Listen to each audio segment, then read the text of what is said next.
ang palagi, parang galong araw ng Panginoon.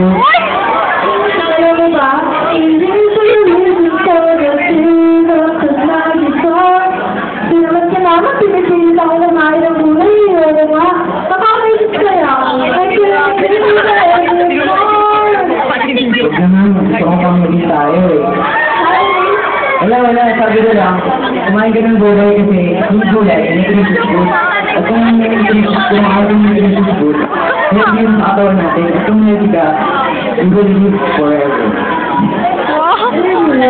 Hindi ko malaman na hanggang sa dulo na mundo. Ano kaya yun? Ito na kaya? Para sa akin, hindi siya masarap at hindi ako kakain. Wala nga, sabi ko lang, kailangan mo pang mabuhay dahil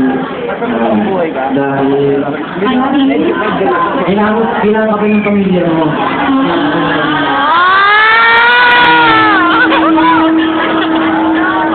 So, dahil, sinasabi ko yun sa'yo, kailangan mo kumain ng gulay para maging healthy ka at mabuhay ka ng mga dahil.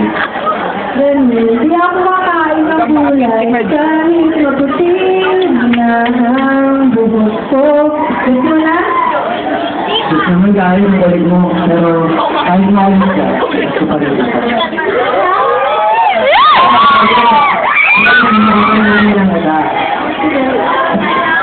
Naglalagay ko yung house na kasama people are looking nowhere in no bed window of our house. And as I get my spoon fork, I really felt so joyful, yeah, about the taste of the veggies.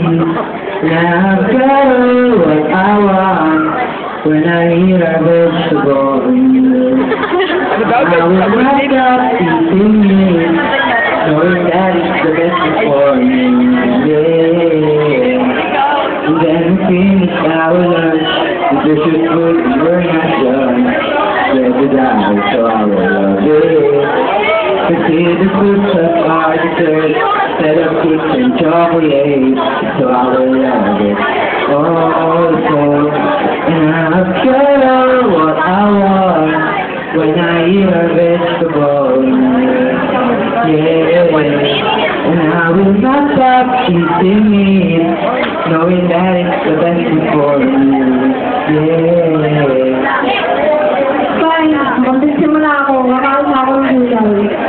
At alam mo din makain ng gulay ay...